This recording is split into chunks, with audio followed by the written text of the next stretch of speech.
ಮಾತಾಡ್ತಾ ಇದ್ದೀನಿ. ಇವತ್ತಿನ ಈ ವಿಡಿಯೋದಲ್ಲಿ ನಾನು ಲೂಬ್ರಿಕೇಶನ್ ಸಿಸ್ಟಮ್. ಈ ಲೂಬ್ರಿಕೇಶನ್ ಸಿಸ್ಟಮ್ ಅಂದರೆ ಏನು? ನಾವು ಇಂಜಿನ್ ಗೊತ್ತಿರುತ್ತೆ, ಇಂಜಿನ್ ಸ್ಮೂತಾಗಿ ರನ್ ಆಗಬೇಕಾದ್ರೆ ಆಯಿಲ್ ಬಳಸ್ತೀವಿ ಅಂತ ಗೊತ್ತಿರುತ್ತೆ. ಇದೆಲ್ಲ ಏನಕ್ಕೆ ಬಳಸ್ತಾರೆ, ಇದ್ರ ಬಗ್ಗೆ ಒಂದು ಐಡಿಯಾ ಕೊಡಲಿಕ್ಕೆ. ಫಾರ್ ಎಕ್ಸಾಂಪಲ್, ನೀವೇನೆ just rub your hand. So ಕೈನ ನಾವು ಈ ರೀತಿ ಜೋರಾಗಿ ಉಜ್ಜಿದಾಗ ಬಿಸಿ ಬರುತ್ತೆ. ಕೈ ಯಾಕೆ ಬಿಸಿ ಬರುತ್ತೆ?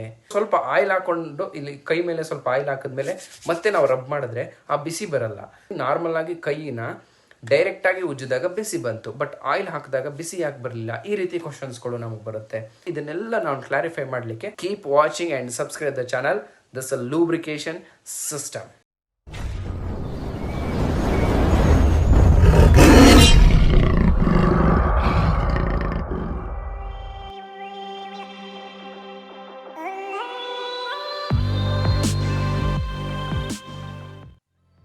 Lubrication system. What do you mean by the lubrication system? Engine need lubrication system.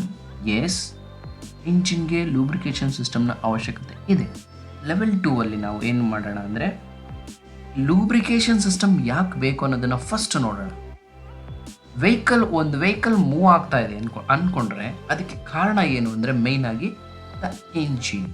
That's automobile engine. ನಾವು ಆಟೋಮೊಬೈಲ್ ಅಂತ ಕರ್ಕೊಳ್ಳೋದಾದರೆ, ಬಿಫೋರ್ ದಟ್ ಸೈಕಲ್ನ ನಾವು ಆಟೋಮೊಬೈಲ್ ಅಂತ ಕರ್ಕೊಳ್ಳೋದು. ಬದಲಾಗಿ ಆಟೋಮೊಬೈಲ್ ಅಂತ ಹೇಳಿದ್ರೆ it can move is self, ತನ್ನಷ್ಟಕ್ಕೆ ತಾನಾಗಿ ಮೂವ್ ಆಗೋಂಥ ವೆಹಿಕಲ್ಸ್. ಓಕೆ, ಇಲ್ಲಿ ಇಂಜಿನ್ ಏನಿದೆ ಕಂಪ್ಲೀಟ್ ಆಗಿ ಅದು manufactured not only in a single component. Engine ಅನ್ನೋದು ಬರೀ ಒಂದೇ ಯಾವುದೋ ಒಂದು ಕಾಂಪೋನೆಂಟಿಂದ ಮೌಲ್ಡ್ ಆಗಿರೋವಂಥದ್ದಲ್ಲ, ಅಥವಾ ಮ್ಯಾನುಫ್ಯಾಕ್ಚರ್ ಆಗಿರೋವಂಥದ್ದಲ್ಲ, ಅಥವಾ ಪ್ರೊಡ್ಯೂಸ್ ಆಗಿರೋವಂಥದ್ದಲ್ಲ. It's made by several components. It's assembly of several components. So different types of materials we are used for that. ತುಂಬ ಡಿಫ್ರೆಂಟ್ ಆಗಿರೋ ಮೆಟೀರಿಯಲ್ಸ್ನ ಬಳಸ್ತೀವಿ, ಮತ್ತು ಡಿಫ್ರೆಂಟ್ ಟೈಪ್ಸ್ ಆಫ್ ಕಾಂಪೋನೆಂಟ್ಗಳನ್ನ ಬಳಸ್ತೀವಿ, ಮತ್ತು ಡಿಫ್ರೆಂಟ್ ಟೈಪ್ಸ್ ಆಫ್ ಜಾಯ್ನಿಂಗ್ ಮಾಡ್ತೀವಿ. ಸೊ ಇಷ್ಟೆಲ್ಲ ಪ್ರೋಸೆಸ್ ಆದಮೇಲೆ ನಮಗೆ ಇಂಜಿನ್ನು ಫೈನಲ್ಲಿ ನಮಗೆ ಸಿಗೋವಂಥದ್ದು. ಇಲ್ಲಿ ಇಂಜಿನ್ನು ಒಂದು ಮೆಟೀರಿಯಲ್ನ ಇನ್ನೊಂದು ಮೆಟೀರಿಯಲ್ಗೆ ಡೈರೆಕ್ಟ್ ಕಾಂಟ್ಯಾಕ್ಟ್ ಇರುತ್ತೆ. ಈಗ ಡೈರೆಕ್ಟ್ ಕಾಂಟ್ಯಾಕ್ಟ್ ಅಂದರೆ ಏನು? ಫಾರ್ ಎಕ್ಸಾಂಪಲ್, ನಮ್ಮ ಎರಡು ಕೈಗಳನ್ನ ನಾವೇನು ಮಾಡೋಣ, ರಬ್ ಮಾಡೋಣ ಒಂದಕ್ಕೊಂದು. Okay, just rub each other. So ಏನಾಯಿತು, ಜಸ್ಟ್ ನಾವು ಜೋರಾಗಿ ಈ ರೀತಿ ಉಜ್ಜಿದ್ರೆ ಬಿಸಿ ಉತ್ಪತ್ತಿ ಆಗ್ತಾ ಇದೆ. Heat will be produced. Why? So ಅದೇ ನಾವು ಆಯಿಲ್ನ ಹಾಕಿದಾಗ ಅಷ್ಟು ಹೀಟು ಪ್ರೊಡ್ಯೂಸ್ ಆಗಲ್ಲ, ಕಡಿಮೆ ಪ್ರಮಾಣದಲ್ಲಿ ಹೀಟ್ ಪ್ರೊಡ್ಯೂಸ್ ಆಗುತ್ತೆ. ಯಾಕೆ? ದಟ್ ಈಸ್, ಅಲ್ಲಿ ಏನಾಗುತ್ತೆ ಅಂದರೆ, ನಾವು ಈ ರೀತಿ ಕೈನ ಉಜ್ಜಿದಾಗ ಹೀಟ್ ಪ್ರೊಡ್ಯೂಸ್ ಆಗ್ತದೆ ಬಿಕಾಸ್ ಆಫ್ ಫ್ರಿಕ್ಷನ್, ಘರ್ಷಣೆ ಅಂತ ನಾವು ಕನ್ನಡದಲ್ಲಿ ಕರಿತೀವಿ. So what mean by friction? So friction is this is also force.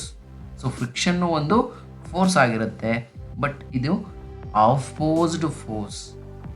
Okay, so ನಾವು ಒಂದು ಕಡೆ ನಡ್ಕೊಂಡು ಹೋಗ್ತಾ ಇರ್ತೀವಿ, ಆಯಿಲ್ ಬಿದ್ದಿರುತ್ತೆ, ಆಯಿಲ್ ಮೇಲೆ ಕಾಲಿಟ್ಟ ತಕ್ಷಣ ಜಾರುತ್ತೀವಿ. ಓಕೆ, ಯಾಕೆ ಜಾರ್ತಾ ಇದ್ದೀವಿ? ಆಯಿಲ್ ಮೇಲೆ ಕಾಲಿಟ್ರೆ ಯಾಕೆ ಜಾರ್ತಾ ಇದ್ದೀವಿ? ಅದೇ ಫ್ಲೋರ್ ಮೇಲೆ ಯಾಕೆ ಜಾರಲಿಲ್ಲ? ಯಾಕೆ ಆಯಿಲ್ ಮೇಲೆ ನಾವು ಜಾರ್ತಾ ಇದ್ದೀವಿ, ನೆಲದ ಮೇಲೆ ಯಾಕೆ ಜಾರ್ತಾ ಇಲ್ಲ?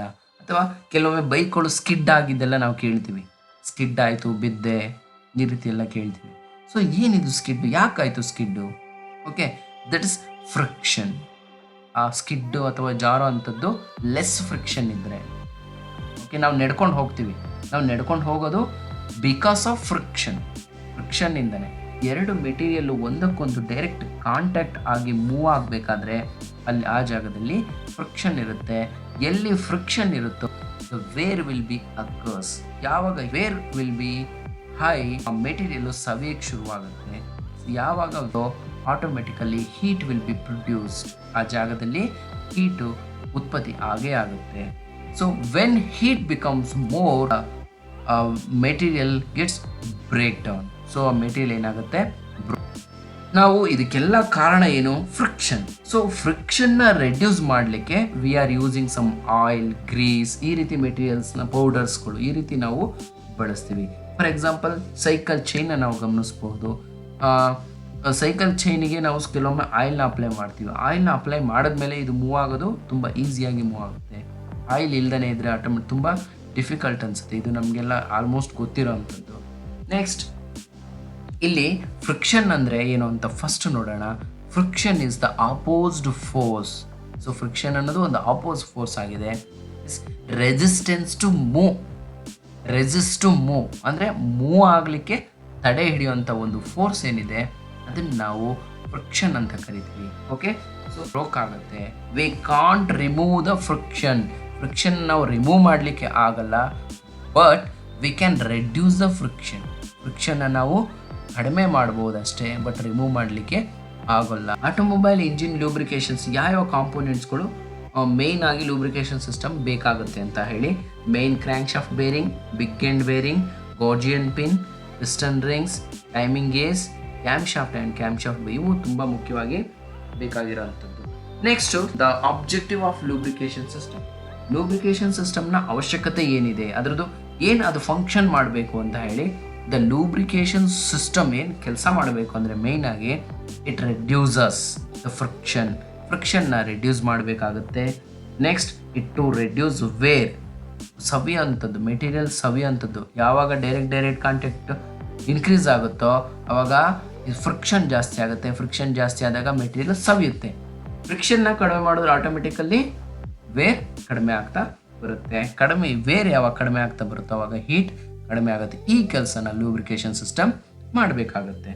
Next to provide cooling effect. So heat ಯಾವಾಗ ಕಡಿಮೆ ಆಗುತ್ತೋ ಆವಾಗ ದ ಮೆಟೀರಿಯಲ್ ಗೆಟ್ಸ್ ಕೂಲಿಂಗ್ ಅಲ್ವಾ, ಕೂಲಿಂಗ್ ಎಫೆಕ್ಟ್ ಬರುತ್ತೆ. It provide cushioning effect. ಇದು ನಮಗೆ ಅಂದರೆ ಶಾಕ್ ಅಬ್ಸಾರ್ಬ್ಸಲ್ಲಿ ನಮಗೆ ಈ ಎಫೆಕ್ಟ್ ನಮಗೆ ಗೊತ್ತಾಗುತ್ತೆ. Next it provide cleaning action. So ಇದು ನಮಗೆ ಯಾವ ರೀತಿ ಅಂದರೆ ಇಂಜಿನ್ಸ್ ಕಂಟಿನ್ಯೂಸ್ ಆಗಿ ರನ್ ಆಗಬೇಕಾದ್ರೆ ಸ್ವಲ್ಪ ಮೆಟೀರಿಯಲ್ ಏನಾಗುತ್ತೆ, ಸೊ ಲಿಟ್ಲ್ ಬಿಟ್ ಮೆಟೀರಿಯಲ್ ಸವಿಯುತ್ತೆ. ಆ ಮೆಟೀರಿಯಲ್ ಏನಾಗುತ್ತೆ, ಆಯಿಲ್ ಫ್ಲೋ ಆಗ್ತಾ ಆ ಮೆಟೀರಿಯಲ್ನೆಲ್ಲ ತೊಗೊಂಬಂದು ಆಯಿಲ್ ಸಂಪಲ್ಲಿ ಏನು ಮಾಡುತ್ತೆ, ಅದನ್ನು ಡ್ರಾಪ್ ಮಾಡುತ್ತೆ. ಆವಾಗ ಆಯಿಲ್ ಫಿಲ್ಟರ್ ಏನು ಮಾಡುತ್ತೆ, ಆ ಮೆಟೀರಿಯಲ್ಸ್ ಎಲ್ಲ ಫಿಲ್ಟ್ರ್ ಮಾಡಿ ಬರೀ ಪ್ಯೂರ್ ಆಯಿಲ್ನ ಅದು ಸಪ್ಲೈ ಮಾಡುತ್ತೆ. This is a cleaning action. Next to provide a sealing action. So ಇದು ನಮಗೆ ತುಂಬ ಇಂಪಾರ್ಟೆಂಟು. ಇದು ನಮಗೆ ಈಸಿಯಾಗಿ ಅರ್ಥ ಆಗದೇ ಇರೋವಂಥದ್ದು. ಓಕೆ, ಸೊ ಪಿಸ್ಟನ್ನು ಮೇಲೆ ಕೆಳಗೆ ಅಂದರೆ ಡಿ ಸಿಯಿಂದ ಬಿ ಡಿ ಸಿಗೆ ಮೂವ್ ಆಗ್ತಾ ಇರುತ್ತೆ. ಯಾವಾಗ ಚಾರ್ಜ್ನ ಕಂಪ್ರೆಸ್ ಮಾಡೋವಂಥ ಪರಿಸ್ಥಿತಿ ಬರುತ್ತೋ, ಅಂದರೆ ಎರಡನೇ ಸ್ಟ್ರೋಕಲ್ಲಿ ಕಂಪ್ರೆಷನ್ ಸ್ಟ್ರೋಕಲ್ಲಿ ಕಂಪ್ರೆಸ್ ಆಗಬೇಕಾದ್ರೆ ಪ್ರೆಷರ್ ಇನ್ಕ್ರೀಸ್ ಆಗುತ್ತೆ, ಹೀಟ್ ಇನ್ಕ್ರೀಸ್ ಆಗುತ್ತೆ, ಪ್ರೆಷರ್ ಇನ್ಕ್ರೀಸ್ ಆಗುತ್ತೆ. ಪ್ರೆಷರ್ ಯಾವಾಗ ಇನ್ಕ್ರೀಸ್ ಆಗುತ್ತೋ ಸ್ವಲ್ಪ ಸಣ್ಣ ಗ್ಯಾಪು ಸಿಕ್ಕಿದ್ರೆ ಸಾಕು ಆ ಚಾರ್ಜ್ ಎಸ್ಕೇಪ್ ಆಗೋಕ್ಕೆ ಟ್ರೈ ಮಾಡುತ್ತೆ. ಆದರೆ ಪಿಸ್ಟನ್ನಲ್ಲಿ 2 ಟೈಪ್ಸ್ ರಿಂಗ್ಸ್ ಇರುತ್ತೆ. ಒಂದು ಕಂಪ್ರೆಷನ್ ರಿಂಗ್ಸ್, ಇನ್ನೊಂದು ಆಯಿಲ್ ಕಂಟ್ರೋಲ್ ರಿಂಗ್ಸ್. ಈ ಆಯಿಲ್ ಕಂಟ್ರೋಲ್ ರಿಂಗ್ಸ್ ಏನು ಕೆಲಸ ಅಂದರೆ ಪಿಸ್ಟನ್ನು ಮೇಲೆ ಕೆಳಗೆ ಮೂವ್ಮೆಂಟ್ ಆಗಬೇಕಾದ್ರೆ ಪಿಸ್ಟನ್ನ ಸವಿದಂಗೆ, ಅದು ಫ್ರಿಕ್ಷನ್ಸ್ ಪ್ರೊಡ್ಯೂಸ್ ಆಗದಂಗೆ ಲೂಬ್ರಿಕೇಶನ್ ಸಿಸ್ಟಮ್ ಮಾಡೋದೇ ಅದರದ್ದು ಮೇನ್ ಉದ್ದೇಶ ಆಗಿರುತ್ತೆ. ಆ ಕಂಪ್ರೆಷನ್ ರಿಂಗ್ಸ್ಗಳು ಕಂಪ್ರೆಸ್ ಆಗೋದನ್ನು ಎಸ್ಕೇಪ್ ಆಗದಂಗೆ ನೋಡ್ಕೊಳ್ಳುತ್ತೆ. ಅದಕ್ಕೆ ಸಪೋರ್ಟಿವ್ ಆಗಿ ಲೂಬ್ರಿಕೇಶನ್ಸ್ ಒಂದು ತಿನ್ ಫಿಲಮ್ ಆಯಿಲ್ ಬರುತ್ತೆ.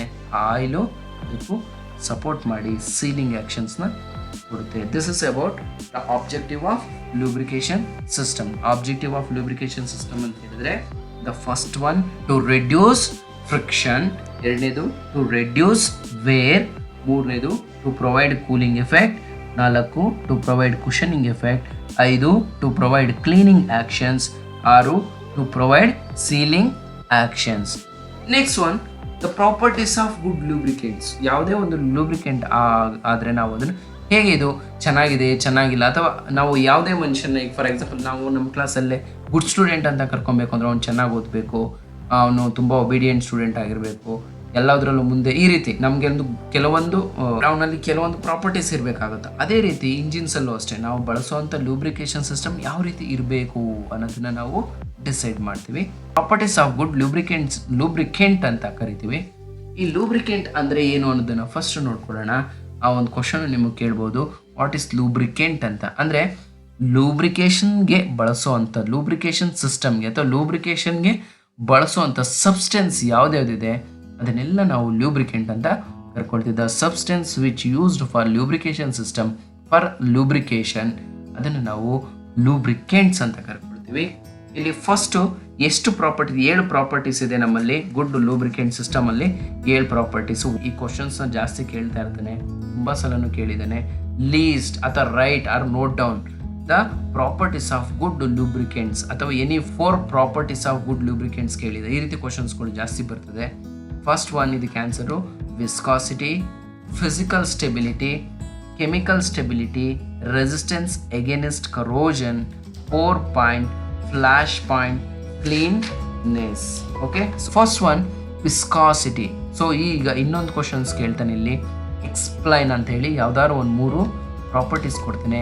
ಫಾರ್ ಎಕ್ಸಾಂಪಲ್ ಎಕ್ಸ್ಪ್ಲೈನ್ ಅಥವಾ write a short note on viscosity, flash point, pour point, ಈ ರೀತಿ ಕ್ವಶನ್ಗಳು ಕೇಳ್ತಾನೆ. ಇದು 3 ಮಾರ್ಕ್ಸ್ ಕ್ವಶನ್ಸ್ ಇರುತ್ತೆ, ಸ್ವಲ್ಪ ಜಾಸ್ತಿ ಕಾನ್ಸಂಟ್ರೇಟ್ ಮಾಡಿ. Okay, first one viscosity. ಇದನ್ನು ನಾವು ಸ್ನಿಗ್ಧತೆ ಅಂತಲೂ ಕರಿತೀವಿ ಕನ್ನಡದಲ್ಲಿ. ವಾಟ್ ಮೀನ್ ಬೈ ವಿಸ್ಕಾಸಿಟಿ ಅಂದರೆ ನಾವು ಫ್ರಿಕ್ಷನ್ಸ್ ಗೊತ್ತಿದೆ, ಫ್ರಿಕ್ಷನ್ ಅಂತ ಕರ್ಕೊಳ್ಳೋವಂಥದ್ದು ಸಾಲಿಡ್ ಮೆಟೀರಿಯಲ್ಸಲ್ಲಿ. ವಿಸ್ಕಾಸಿಟಿ ಅಂದರೆ it's only for liquid material, only for fluid.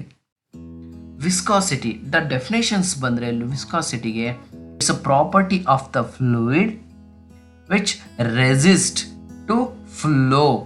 It's a very important property of one lubricant. Resistance of the lubricating oil to flow ಅಂದರೆ lubricating oil ಹರಿಲಿಕ್ಕೆ ಏನು ರೆಸಿಸ್ಟ್ ಫೋರ್ಸ್ ಅಪ್ಲೈ ಆಗುತ್ತೋ ಅದನ್ನು ನಾವು ವಿಸ್ಕಾಸಿಟಿ ಅಂತ ಕರಿತೀವಿ. ಇಂಜಿನ್ನಲ್ಲಿ ನಾವು ಯಾವಾಗ ಲೂಬ್ರಿಕೆಂಟ್ ನಾವು ಇಂಜಿನ್ನ ಸ್ಟಾರ್ಟ್ ಮಾಡ್ತೀವೋ ಆವಾಗ ವಿಸ್ಕಾಸಿಟಿ ಆಲ್ಮೋಸ್ಟ್ ಕಡಿಮೆ ಇದ್ದೇ ಇರುತ್ತೆ, ಅದು ಅಂಡರ್ಸ್ಟುಡ್. ಸೊ ಯಾವಾಗ ಟೆಂಪ್ರೇಚರ್ ಇನ್ಕ್ರೀಸ್ ಆಗ್ತಾ ಬರುತ್ತೆ, ಸೊ ಇಂಜಿನ್ನ ಟೆಂಪ್ರೇಚರ್ ಇನ್ಕ್ರೀಸ್ ಆಗ್ತಾ ಬರುತ್ತೆ, ಆವಾಗ ವಿಸ್ಕಾಸಿಟಿ ಚೇಂಜ್ ಆಗಬಾರ್ದು, the remain same. Okay, so ಇದು ತುಂಬ ಇಂಪಾರ್ಟೆಂಟು. ಯಾವಾಗಲೂ ಅಷ್ಟೇ ಮಿನಿಮಮ್ ಹೀಟ್ ಇರಬೇಕು and the viscosity should ideally remain the same at all temperature. ಎಲ್ಲ ಟೆಂಪ್ರೇಚರ್ಗಳಲ್ಲೂ ಕಾಮನ್ ಆಗಿ ಅದು ಇರಬೇಕಾಗುತ್ತೆ. Next physical stability. ಸೊ ಇದು ಫಿಸಿಕಲ್ ಸ್ಟೆಬಿಲಿಟಿ ಅನ್ನೋದು ತುಂಬ ಇಂಪಾರ್ಟೆಂಟ್ ಇಲ್ಲಿ. The lubricating oil must be stable physically at the lowest and highest temperature. ನಾವು ಇಂಜಿನಲ್ಲಿ oil ಹಾಕಿರ್ತೀವಿ, ಫಿಸಿಕಲ್ ಸ್ಟೇಟ್ ಅಂದರೆ ಅದು ಯಾವ ರೀತಿ ಇರುತ್ತೆ ಅಂತ. ದ್ರವವಾಗಿರಿದ್ರೆ ದ್ರವವಾಗೇ ಇರಬೇಕಾಗತ್ತೆ, ಅಂದರೆ ಲಿಕ್ವಿಡ್ ಸ್ಟೇಟಲ್ಲೇ ಇರಬೇಕಾಗತ್ತೆ. ಸೊ ನಾವು ಇಂಜಿನ್ನ ರನ್ ಆಗಬೇಕಾದ್ರೆ ಲಿಕ್ವಿಡ್ ಆಗಿರೋದು ಅಥವಾ ಇಂಜಿನ್ನ ನಿಲ್ಲಿಸಿದಾಗ ಅದು ಫುಲ್ಲು ಗಟ್ಟಿ ಆಗೋವಂಥದ್ದು, ಸಾಲಿಡ್ ಸ್ಟೇಟಿಗೆ ಕನ್ವರ್ಟ್ ಆಗಿ ಈ ರೀತಿ ಆಗೋ ಅಂಥದ್ದು, ಈ ರೀತಿ ಯಾವ ರೀತಿನೂ ಆಗಬಾರ್ದು. ನಾವು ಬಳಸೋ ಅಂಥ ಲೂಬ್ರಿಕೇಟಿಂಗ್ ಆಯಿಲ್ ಅಥವಾ ಲೂಬ್ರಿಕೆಂಟ್ ಏನಿದೆ ಅದು ಫಿಸಿಕಲ್ಲಿ ಸ್ಟೇಬಲ್ ಆಗಿರಬೇಕು in higher and lower temperatures. Next one chemical stability. At higher temperature the oil should remain chemically stable. So ಇದು ಕೆಮಿಕಲ್ ಸ್ಟೇಬಲ್ ನಮ್ಗೆ ಗೊತ್ತೇ ಇದೆ. ವಾಟರ್ನ ನಾವು ಜಸ್ಟ್ ಕಾಯಿಸಿದ್ರೆ ಸಾಕು ಆಟೋಮೆಟಿಕಲಿ ಆವಿ ಆಗ್ತಾ ಇರುತ್ತೆ ಅಲ್ವಾ, ಇದು ನಮ್ಗೆ ಜನರಲ್ ಆಗಿ ಗೊತ್ತಿರುತ್ತೆ. ಬಟ್ ಇಂಜಿನ್ ಇದೆ, ಇಂಜಿನ್ನ ಒಳಭಾಗದಲ್ಲಿ ಎಷ್ಟು ಹೀಟ್ ಪ್ರೊಡ್ಯೂಸ್ ಆಗುತ್ತೆ ಅಂದರೆ ಆಲ್ಮೋಸ್ಟ್ ನಿಯರ್ಲಿ 2000 ಡಿಗ್ರಿ ಸೆಲ್ಸಿಯಸ್ ಅಷ್ಟು ಹೀಟ್ ಪ್ರೊಡ್ಯೂಸ್ ಆಗುತ್ತೆ. ವಿ ಕಾಂಟ್ ಇಮ್ಯಾಜಿನ್, ನಾವು ಅದನ್ನು ಇಮ್ಯಾಜಿನ್ ಮಾಡ್ಕೊಳ್ಳಿಕ್ಕೂ ಆಗೋದಿಲ್ಲ.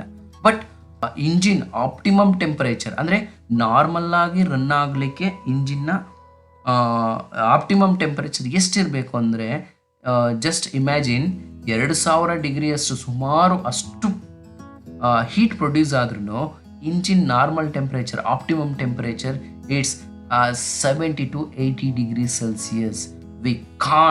We can't imagine just 2000 degree Celsius ಎಲ್ಲಿದೆ, 70 ಡಿಗ್ರಿ ಟು 80 ಡಿಗ್ರಿ ಎಲ್ಲಿದೆ ಅಲ್ವಾ. ಅಷ್ಟು ಹೀಟ್ ಒಳಗಡೆ ಆ ಆಯಿಲ್ ಆಪ್ರೇಟ್ ಆದ್ರೂ ಅದು ಕೆಮಿಕಲಿ ಸ್ಟೇಬಲ್ ಇರಬೇಕಾಗುತ್ತೆ.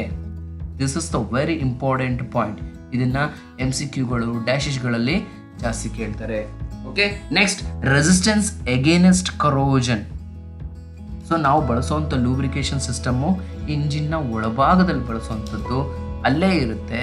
ಸೊ ಆ ಇಂಜಿನ್ ಆಯಿಲ್ ಏನಿದೆ, ಲೂಬ್ರಿಕೆಂಟ್ ಏನಿದೆ, ನಾವು ಬಳಸೋವಂಥ ಲೂಬ್ರಿಕೆಂಟ್ಸು ಇಂಜಿನ್ನ ಒಳಭಾಗದಲ್ಲಿ ಕರೋಜನ್ ತುಕ್ಕಿಡಿಯುವಂಥದ್ದು. ಯಾವಾಗ ನಾವು ನೀರನ್ನ ಒಂದು ಪಾತ್ರೆಯಲ್ಲಿ ಅಥವಾ ಕಬ್ಬಿಣ ಇದರಲ್ಲಿ ಹಾಕ್ತೀವಿ, ಯಾಕೆಂದರೆ ನಾವು ಇಂಜಿನ್ನ ಮ್ಯಾನುಫ್ಯಾಕ್ಚರ್ ಮಾಡೋದೇ it's an metal, steel, iron, ಈ ರೀತಿ ಮೆಟೀರಿಯಲಲ್ಲಿ ನಾವು ಮ್ಯಾನುಫ್ಯಾಕ್ಚರ್ ಮಾಡ್ತೀವಿ. ಸೊ ಇವೆಲ್ಲ ಮೆಟೀರಿಯಲ್ಸು ಆ ವಾಟರ್ ಜೊತೆ ಸೇರಿಕೊಂಡು ಆಟೋಮೆಟಿಕಲಿ ಕರೋಜನ್ಗೆ ಆಲ್ಮೋಸ್ಟ್ ಕರೋಜನ್ನ ಪ್ರೊಡ್ಯೂಸ್ ಮಾಡ್ತಾನೆ ಇರುತ್ತೆ. ಬಟ್ ನಾವು ಬಳಸುವಂಥ ಲೂಬ್ರಿಕೇಶನ್ ಸಿಸ್ಟಮ್ ಏನಿದೆ ಅದು ಆಲ್ಮೋಸ್ಟ್ ಕರೋಜನ್ನ ಕಡಿಮೆ ಮಾಡಬೇಕು. ಆಲ್ಮೋಸ್ಟ್ ರೆಸಿಸ್ಟೆನ್ಸ್ ಎಗೇನೆಸ್ಟ್ ಕರೋಜನ್ ಆಗದೇ ರೀತಿಯಲ್ಲಿ ತಡಿಬೇಕಾಗುತ್ತೆ. Next pour point. This is the very important. This pour and flash point both it's very important. So ಇದನ್ನು ತುಂಬ ಸಾರಿ ಎಕ್ಸಾಮ್ಸಲ್ಲಿ ಕೇಳಿದ್ದಾರೆ. ನೀವು ಇದ್ರ ಬಗ್ಗೆ viscosity, pour point, flash point ಈ ಮೂರನ್ನು ನೀವು ಕಂಪಲ್ಸರಿಯಾಗಿ ಸ್ವಲ್ಪ ಜಾಸ್ತಿ ಕಾನ್ಸಂಟ್ರೇಟ್ ಕೊಟ್ಟು ಕಂಪಲ್ಸರಿಯಾಗಿ ಓದಬೇಕಾಗುತ್ತೆ. ಪೋರ್ ಪಾಯಿಂಟ್ ಡೆಫಿನೇಷನ್ ಬಂದು the minimum temperature at which the oil will be pour is called pour point. ಇದನ್ನು ಡ್ಯಾಶಲ್ಲಿ ಕೇಳ್ತಾರೆ, MCQಗಳಲ್ಲೂ ಕೇಳ್ತಾರೆ. ಸ್ವಲ್ಪ ಗಮನ ಇರಬೇಕು ಇದಕ್ಕೆ. ತೈಲವು ಹರಿಯುವ ಕನಿಷ್ಠ ತಾಪವನ್ನು ಪೋರ್ ಪಾಯಿಂಟ್ ಅಂತ ಕರಿತೀವಿ. ಓಕೆ, ಸೊ ಇದು the minimum temperature at which the oil will be pour. Oil ಏನಿದೆ, ನಾವು ಎಕ್ಸಾಂಪಲ್ಲು ಆಯಿಲ್, ಸೊ ಅಥವಾ ನಾವು ಕೊಬ್ಬರಿ ಎಣ್ಣೆ ಗಟ್ಟಿಯಾಗಿರುತ್ತೆ. ಓಕೆ, ಆ ಕೊಬ್ಬರಿ ಎಣ್ಣೆನ ಸ್ವಲ್ಪ ಬಿಸಿಲಿಟ್ಟಾಗ ಏನಾಗುತ್ತೆ, ಆಟೋಮೆಟಿಕಲಿ ಕರಗಕ್ಕೆ ಶುರುವಾಗಿ ಲಿಕ್ವಿಡ್ ಸ್ಟೇಟಿಗೆ ಬರೋಕ್ಕೆ ಶುರುವಾಗುತ್ತೆ. ದಿಸ್ ಇಸ್ ಅ ಪೋರಿಂಗ್, ಹರಿಯೋಕ್ಕೆ ಶುರುವಾಗಂಥದ್ದು. ಸೊ ಇದನ್ನು ಅಂದರೆ ನಾವು ಬಳಸುವಂಥ ಲೂಬ್ರಿಕೆಂಟ್ ಏನಿದೆ ಅದು ಎಷ್ಟು ಕಡಿಮೆ ಟೆಂಪ್ರೇಚರಲ್ಲಿ ಅದು ಅಂದರೆ ಎಷ್ಟು ಟೆಂಪ್ರೇಚರ್ಗೆ ಅದು ಹರಿಯೋಕ್ಕೆ ಶುರುವಾಗುತ್ತೆ ಅಂತ ಹೇಳಿ. ಓಕೆ, ಅದನ್ನು ನಾವು ಪೋರ್ ಪಾಯಿಂಟ್ ಅಂತ ಕರ್ಕೊಳ್ತೀವಿ. The pour point the minimum temperature at which the oil will be pour. ತೈಲವು ಹರಿಯುವ ಕನಿಷ್ಠ ತಾಪಮಾನವನ್ನು ನಾವು ಪೋರ್ ಪಾಯಿಂಟ್ ಅಂತ ಹೇಳಿ ಕರಿತೀವಿ. Next one flash point. Pour point ಏನಿದೆ ಅದೇ ರೀತಿ ಇದನ್ನು ಡೆಫಿನೇಷನ್ ಬರೀರಿ. The minimum temperature at which the oil will be flash. ಈ ಗೋಬಿ ಮಂಚೂರಿಗಳು ಈ ರೀತಿ ಸ್ನ್ಯಾಕ್ಸ್ ತಿನ್ನೋಕ್ಕೆ ಹೊರಗಡೆ ಹೋಗಿರ್ತೀರಿ. ಸೊ ಬಾಣಲಿಲಿ ಅಡುಗೆ ಮಾಡ್ತಾ ಇರಬೇಕಾದ್ರೆ ಸ್ವಲ್ಪ ಟೆಂಪ್ರೇಚರಲ್ಲಿ ಆಯಿಲ್ ಏನಾಗುತ್ತೆ, ಸಡನ್ನಾಗಿ ಬಾಣಲಿ ಒಳಭಾಗದಲ್ಲೂ ಕತ್ಕೊಂಡ್ಬಿಡುತ್ತೆ.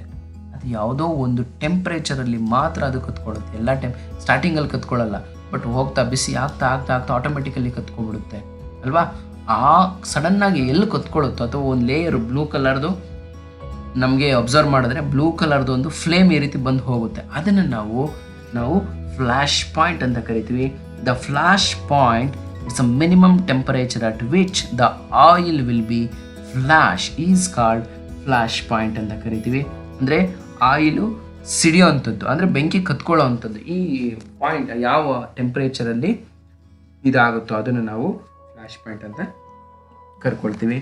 ನೆಕ್ಸ್ಟ್ ಲಾಸ್ಟ್ ಒನ್ ಬಂದು ಕ್ಲೀನ್ನೆಸ್. ಏನಿದು ಕ್ಲೀನ್ನೆಸ್? ಸೊ ಆಯಿಲ್ ಕಂಟಿನ್ಯೂಸ್ ಆಗಿ ರನ್ ಆಗ್ತಾ ಇರುತ್ತೆ ಇಂಜಿನ್ ಒಳಗಡೆ. ಸೊ ಫ್ರಿಕ್ಷನ್ಸ್ ಪ್ರೊಡ್ಯೂಸ್ ಆದಾಗ ಕಂಪ್ಲೀಟಾಗಿ ನಾವು ಫ್ರಿಕ್ಷನ್ನ ರಿಮೂವ್ ಮಾಡಲಿಕ್ಕೆ ಅಂತೂ ಸಾಧ್ಯ ಇಲ್ಲ, ಬಟ್ ಅದನ್ನು ಮಿನಿಮೈಸ್ ಮಾಡಬಹುದು. ಓಕೆ, ಸೊ ಈ ರೀತಿ ರನ್ ಆಗಬೇಕಾದ್ರೆ ಮೆಟೀರಿಯಲ್ ಒಂದಕ್ಕೊಂದು ಟಚ್ ಆಗಿ ಸವೆತ ಉಂಟಾಗುತ್ತೆ. Wear will be produced. ಆ ವೇರ್ ಆದಾಗ ಅದರಲ್ಲಿ ಉತ್ಪತ್ತಿ ಆಗುವಂಥ ಸ್ಮಾಲ್ ಪಾರ್ಟಿಕಲ್ಸ್ ಏನಿದೆ ಅವನ್ನೆಲ್ಲ ನಾವು ಇಂಜಿನ್ ಒಳಗಡೆ ಬಿಡಲಿಕ್ಕಾಗಲ್ಲ. ಬಿಕಾಸ್ ಇಂಜಿನ್ನ ಸಿಲಿಂಡರ್ ಬೋರ್ ಏನಿದೆ, ಆ ಬೋರ್ ಒಳಗಡೆ ನಾವು ಅದನ್ನು ಯಾವ ರೀತಿ ಮ್ಯಾನುಫ್ಯಾಕ್ಚರ್ ಮಾಡಿರ್ತೀವಿ ಅಂದರೆ ಮಿರರ್ ಫಿನಿಶಿಂಗ್ ಇರುತ್ತೆ. ಅಂದರೆ ಅದು ಮೆಟಲ್ ಆದ್ರೂ ನಾವು ಅಕಸ್ಮಾತ್ ಈ ಬೋರ್ನ ನಾವು ಹಿಂಗೆ ಓಪನ್ ಮಾಡಿದ್ರೆ ನಾವು ನಮ್ಮ ಮುಖನ ನೋಡ್ಕೋಬೋದು. ದಟ್ಸ್ ಅ ಮಿರರ್ ಫಿನಿಶಿಂಗ್ ಅಂತ ಕರ್ಕೊಳ್ತೀವಿ. ಇಲ್ಲಿ ಎಷ್ಟು ಅದು ಸ್ಮೂತ್ ಆಗಿರುತ್ತೆ ಅಂದರೆ ಎಷ್ಟು ಅಕ್ಯುರೇಟ್ ಆಗಿರುತ್ತೆ ಅಂದರೆ ಒಂದು ಸಣ್ಣ ಕಲ್ಲು ಅಥವಾ ಸಣ್ಣ ಡಸ್ಟ್ ಪಾರ್ಟಿಕಲ್ ಒಂದು ಚಿಕ್ಕದು ಫಾರಿನ್ ಪಾರ್ಟಿಕಲ್ಸ್ ಎಂಟ್ರಿ ಆದರೂ ಕಂಪ್ಲೀಟ್ ಇಂಜಿನ್ ಏನಾದರೂ ಡ್ಯಾಮೇಜ್ ಆಗುತ್ತೆ, ಸಿಲಿಂಡರ್ ಬೋರ್ ಡ್ಯಾಮೇಜ್ ಆಗುತ್ತೆ. ಅಷ್ಟು ಅಕ್ಯುರೇಟ್ ಆಗಿ ಅದನ್ನು ಮ್ಯಾನುಫ್ಯಾಕ್ಚರ್ ಮಾಡಿರ್ತೀವಿ. ಇಲ್ಲಿ ಆ ಮೆಟೀರಿಯಲ್ದು ಸಣ್ಣ ಕಣನು ಸಮೇತ ಅಲ್ಲಿ ಉಳ್ಕೊಬಾರ್ದು.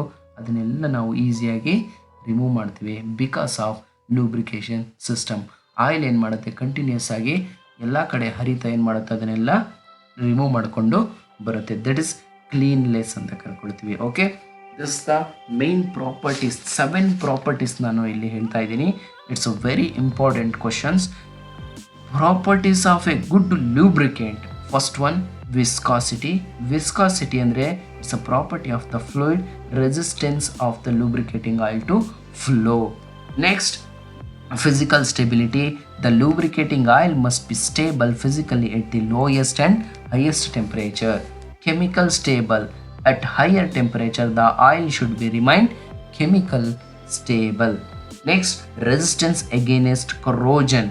ಸೊ ಕರೋಜನ್ ಆಗದನೇ ರೀತಿಯಲ್ಲಿ ಆಲ್ಮೋಸ್ಟ್ ತಡೆ ಹಿಡಿಯಬೇಕಾಗುತ್ತೆ.